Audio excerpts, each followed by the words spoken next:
Olá, meus irmãos. Vamos começar então mais uma reflexão.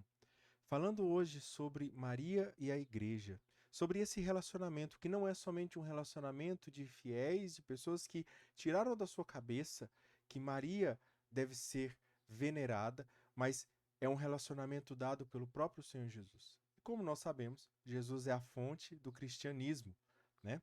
Então nós precisamos entender que toda palavra e cada palavra de Jesus, ela é voltada para nos auxiliar à salvação. Sendo esse o termo, sendo esse o significado da palavra Jesus, do nome Jesus, né? O nome que está acima de todo nome, nós precisamos também entender, nós precisamos também ver que o que Jesus faz é para a nossa salvação. Então, Jesus, cada palavra dele e cada atitude envolvendo o seu nome é para a nossa salvação. No Evangelho de Lucas, há dois relatos de anunciações de nascimentos. A anunciação do nascimento de João Batista, ou João, né, que depois se tornaria Batista, e o nascimento também de Jesus. O nascimento de João Batista anunciado a Zacarias, o nascimento de Jesus anunciado à Virgem Maria. Quando o anjo Gabriel, e o mesmo anjo também anuncia a Virgem Maria, quando o anjo Gabriel anuncia a Zacarias, ele diz que ele será pai. Deus atendeu as orações dele e ele será pai. Só que João Batista duvida e ele pergunta: como terei certeza disso? Pois sou velho e a minha mulher é de idade avançada. O anjo então se entristece, pois ele vê ali a falta de fé de Zacarias.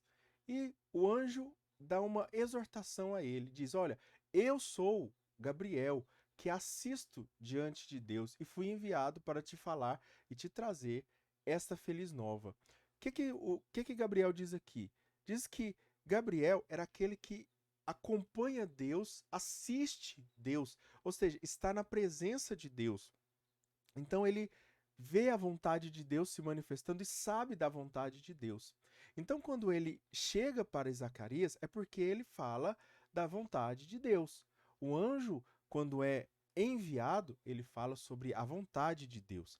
Então nós também precisamos acolher a vontade dos anjos, ver a vontade dos anjos, ver a vontade, as aparições dos anjos como vontade de Deus, né? E Gabriel, então, ele se entristece e dá um castigo para Zacarias por conta da falta de fé. Ele vai ficar mudo até que João nascesse, até que ele pudesse dar nome a João. A Virgem Maria também, ela recebe a visita do anjo e é anunciado também para ela que ela dará à luz, conceberá um filho. Mas ela, ao contrário de Zacarias, ela acredita. Ela não só acredita, ela não só tem fé, mas ela tem fé e obediência. Ou seja, e ela se coloca em prontidão. Então, fé, obediência e prontidão para fazer a vontade de Deus. Contrário daquilo que Zacarias fez. Ele não acreditou e, por não acreditar, ele não se colocou em prontidão e não obedeceu de prontidão rapidamente.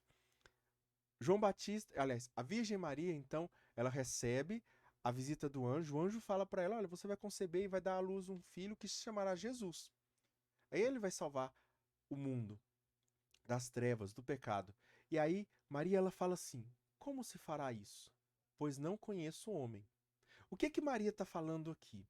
Ela está dizendo que ela não é que ela não acredita que vai. Pelo contrário, ela acredita que vai acontecer. E ela quer saber, tá bom, que meios que vão acontecer isso? Porque existem os meios, existem as leis naturais. Maria é obediente não somente às leis de Deus, não somente às leis dos homens, mas também às leis naturais.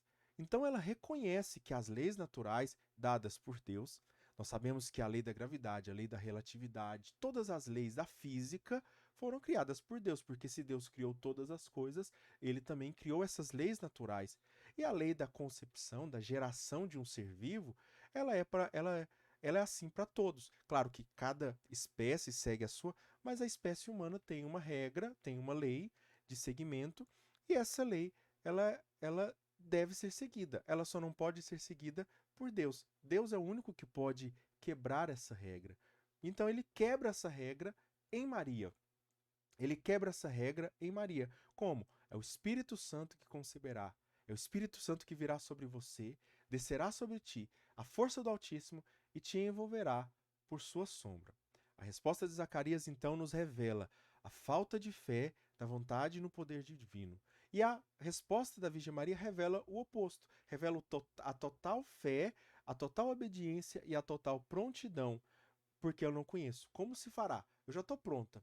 É como se uma pessoa dissesse assim, olha, vamos até ali. E você já está na porta falando assim, tá bom, já estou pronto já. E você, tá pronto? Ou seja, enquanto o anjo vem com a farinha, como a gente fala aqui em Goiás, quando o anjo vem com a farinha, Maria já vem com o bolo pronto, né? Maria, ela é pronta para servir. Assim como o servo está atento às mãos do seu senhor, né? Ou seja, a qualquer movimento para que o Senhor faça, Maria também está atenta a qualquer movimento que Deus tem para que ela possa ser obediente. Agora vamos à relação da Virgem Maria com a igreja. No Evangelho de João, capítulo 19, versículo 26 e 27, Jesus está crucificado, está sendo crucificado, foi crucificado ali, está no alto da cruz, e a Virgem Maria está ao lado de João, olhando aquela cena, presenciando aquela cena. A Virgem Maria, então, Jesus, a Virgem Maria, vira para ela e diz o seguinte: mulher, eis aí teu filho. O que quer dizer? Quer dizer que Jesus está apresentando o filho à igreja, aquela que nasce ali na cruz, aquela que está nascendo ali na cruz, mas será manifestada no Pentecostes, mas nasce ali na cruz. A igreja está sendo apresentada à Virgem Maria. Olha aí, esse é o fruto da cruz. Maria, mulher, esse é o fruto da cruz. Então, desde então, a Virgem Maria assume a igreja como a sua como seus filhos. Nós, da igreja, somos assumidos pela Virgem Maria ali. Então ela intercede por nós, ela cuida de nós, ela nos guia em oração e ela nos dá ela nos envia como aquela que nos envia para Jesus. Ela aponta Jesus para a igreja. Ela sempre aponta Jesus para a igreja. Mas também Jesus ele fala para o filho, para João ali representado na igreja. Filho, eis aí tua mãe.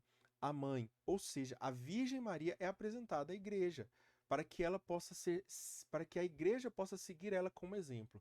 Agora, como ela vai seguir ela como exemplo? Da mesma forma que Maria respondeu.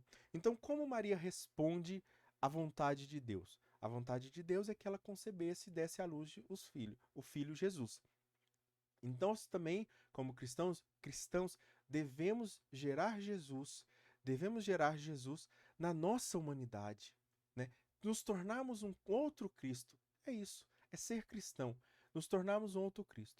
Então, quando a Virgem Maria, ela anuncia, quando é anunciado a ela, ou melhor, quando o anjo anuncia à Virgem Maria que ela dará, ela se diz: como se fará isso? E da mesma forma, então, olhando agora para a sua vida, para a minha vida, nós podemos entender o seguinte: quantas e quantas vezes Deus já falou que vai fazer alguma coisa na sua vida, e às vezes você, mesmo acreditando, mas você não se coloca em prontidão.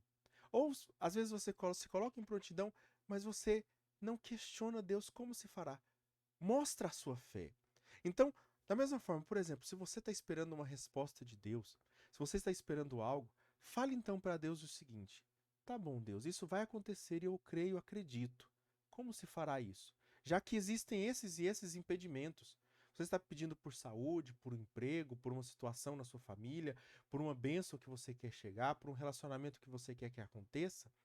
Como que como que vai acontecer isso, já que isso aqui está sendo impedido? Isso aqui está impedindo isso. Isso aqui está impedindo que isso aconteça. Não impedindo o Senhor, mas impedindo que isso aconteça. É uma lei natural. É uma lei natural que está se colocando entre o Senhor, entre mim e a graça, né? Entre o Senhor, entre mim e a graça. Aquela graça precisa chegar. E ela vai chegar. Mas como se dará isso? Então, que com a Virgem Maria nós possamos de fato responder: Jesus, eu estou pronto e eu acredito. E em prontidão eu pergunto: como se fará isso? Como se fará isso? E é só isso que nós precisamos responder para o Senhor. Que a Virgem Maria possa nos ensinar, com o seu exemplo, com as suas palavras, com as suas atitudes, como responder a Jesus. Como responder a Jesus na oração. Nós iniciaremos nesse momento, nesse canal aqui, né? Eu quero que você compartilhe, comente, curta esse vídeo para que ele possa chegar a mais pessoas, porque a partir daqui, a partir desse vídeo, nós faremos passos, nós daremos passos para que outras pessoas, possam, para que nós possamos aprender como é rezar. O que nós precisamos fazer para rezar? Rezar melhor e entender que rezar não é somente falar com Deus, é muito mais. É muito mais do que isso. Louvado seja o nosso Senhor Jesus Cristo, para sempre seja louvado. Em nome do Pai, do Filho e do Espírito Santo.